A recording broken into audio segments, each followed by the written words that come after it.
اعوذ باللہ من الشیطان الرجیم بسم اللہ الرحمن الرحیم قالوا اوذینا من قبل ان تأتینا ومن بعد ما جئتنا قال عسى ربكم ان يهلك عدوكم ويستخلفكم في الارض فينظر كيف كان تعملون۔ موسیٰ کی قوم نے کہا، ہم تمہارے آنے سے پہلے بھی ستائے گئے اور تمہارے آنے کے بعد بھی۔ موسیٰ نے کہا، قریب ہے تمہارا رب تمہارے دشمن کو ہلاک کر دے اور تمہیں زمین میں جانشین بنا دے،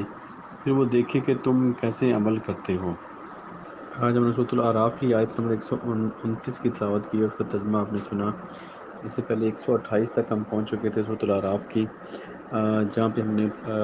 جو کہ بڑی عظیم و شان آیتیں، یہ دونوں آیتیں ایک جوڑا ہے اور ایک بھرپور میسج ہے جو کہ حضرت موسیٰ علیہ السلام نے اپنی قوم کو دیا۔ جب فرعون اور اس کی قوم، اس کے جو درباری تھے، انہوں نے ڈیسائیڈ کیا کہ جو بنی اسرائیل کے جو بیٹے ہیں ان کو مار دیا جائے گا اور ان کی جو عورتیں ہیں ان کو زندہ رکھا جائے گا، تو ان کا مقصد یہ تھا کہ یہ قوم دوبارہ سر نہ اٹھا سکے اور یہ ہماری ہمیشہ غلام ہی رہے۔ ایک یہ ان کا مقصد تھا۔ دوسرا یہ کہتے جو ان کے صلاحیت والے لوگ تھے، باصلاحیت لوگ تھے، ان کو ختم کرنا، اور جو دوسرے تاکہ یہ قوم اوپر نہ اٹھ سکے۔ یہ ان کا مین جو مقصد تھا، یہ کبھی بھی اوپر نہ اٹھے اور یہ ہمیشہ ہماری غلام رہے۔ لیکن حضرت موسیٰ علیہ السلام نے پھر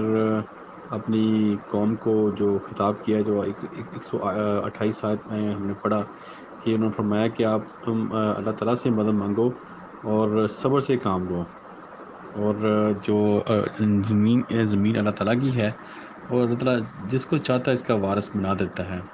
اور جو بہترین جو انجام ہے وہ جو متقی لوگ ہیں ان کا ہی ہے۔ یعنی کہ اصل جو انجام ہے، جو اصل جو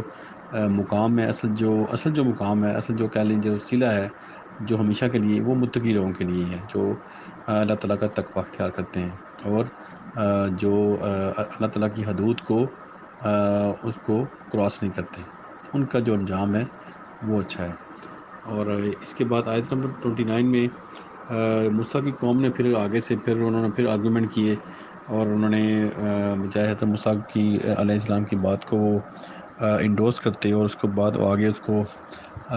پہ یقین کرتے، لیکن انہوں نے کہا کہ یہ ظاہر ان کا اپنا ڈر بھی تھا، جو انہوں نے پہلے انہوں نے بہت تکلیفیں دیکھی، جو بنی اسرائیل تھی، قوم تھی حضرت موسیٰ علیہ السلام کی، ان پہ بہت ظلم و ستم ہوئے، انہوں نے بہت زیادہ ظلم دیکھے ہیں، اور نسل در نسل جو ان کی تھی وہ فرعون کی جو غلام تھی۔ تو جیسے حضرت موسیٰ علیہ السلام جب پیدا ہوئے تب بھی ان کے اوپر یہ آفت آئی کہ ان کے بیٹوں کو مارا گیا اور عورتوں کو زندہ رکھا گیا۔ اب اس کے بعد جو نسل در نسل جو ان کی جو غلامی تھی فرعون کی، تو اس کے بعد یہ جب حضرت موسیٰ علیہ السلام کو نبوت ملی تو اس کے بعد پھر ان کو یہی سزا دی گئی۔ تو اس کے اوپر پھر وہ اپنے موسیٰ علیہ السلام کو انہوں نے کہا کہ آپ کے آنے سے پہلے بھی ہمارے لیے مشکلات تھیں اور آپ کے آنے کے بعد بھی ہماری مشکلات میں کوئی کمی نہیں ہوئی۔ تو اس کے اوپر پھر حضرت موسیٰ علیہ السلام ان کو جو موٹیویٹ کر رہے ہیں، ان کو انہوں نے فرمایا حضرت موسیٰ علیہ السلام نے کہ قریب ہے کہ اللہ تعالیٰ تمہارے جو دشمن کو ہلاک کر دے، یعنی کہ جو امید ہے تمہیں نہیں چھوڑنی چاہیے، اور کسی بھی وقت اللہ تعالیٰ تمہارے دشمن کو ہلاک کر دے گا، اور پھر اللہ تعالیٰ آزمائے گا تمہیں کہ تم زمین میں کیا کرتے ہو۔ یعنی کہ اس کے بعد جو فرعون کی ہلاکت کے بعد اللہ تعالیٰ تمہیں زمین کا وارث بنائے گا اور تمہیں چانس دے گا، تو اس کا مقصد کیا ہے کہ تمہیں آزمائے، دیکھیے کہ تم زمین میں کیا کرتے ہو، کہ تمہارا رویہ کیا ہوتا ہے۔ جب کسی کے پاس پاور آتی ہے یا اقتدار آتا ہے تو اس کے بعد وہ زیادہ تر لوگ جو ہیں وہ کرپٹ ہو جاتے ہیں، کرپشن کرتے ہیں اور اپنی پاور کا مس یوز کرتے ہیں اور لوگوں کے اوپر ظلم کرتے ہیں، انسانیت کے اوپر۔ تو اس کے اوپر حضرت موسیٰ علیہ السلام اپنی قوم کو فرمایا کہ اب اس کے فرعون کے ظلم جب ختم ہوں گے، جب اس کو اللہ تعالیٰ تباہ کر دے گا، تو اس کے بعد تمہیں زمین میں اختیار دے گا۔ یہ ان کو خوشخبری بھی دے رہے ہیں کہ تمہیں زمین میں پاور ملنے والی ہے، تو پھر اللہ تعالیٰ تمہیں آزمائے گا کہ تم زمین میں کیا کرتے ہو۔ یعنی کہ جو پاور اور اقتدار ہے، یہ بھی ایک بہت بڑی آزمائش ہے کہ اس کا استعمال کون اچھا کرتا ہے۔ جیسے کہ ہمیں حضرت سلمان علیہ السلام کے بارے میں ہم نے پڑھا کہ قرآن جی میں انہوں نے دعا کی، دعا اللہ تعالیٰ نے وہ قرآن جی میں نوٹ کی ہے کہ انہوں نے فرمایا کہ اللہ تعالیٰ سے التجا کی کہ اللہ تعالیٰ مجھے ایسی حکومت دے کہ جو میرے سے بات کسی کو نہ ملے۔ تو ان کا جو مقصد تھا وہ حکومت حاصل کرنے کا یہ نہیں تھا کہ وہ اپنا روب جو دبدبہ وہ یا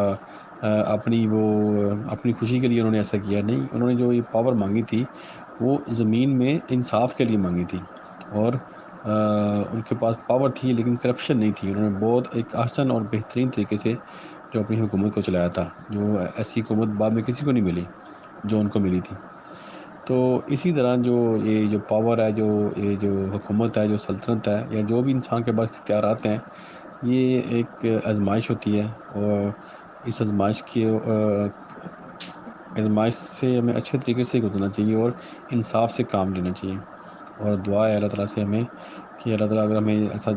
زمین میں چانس دے پاور یا حکومت کا،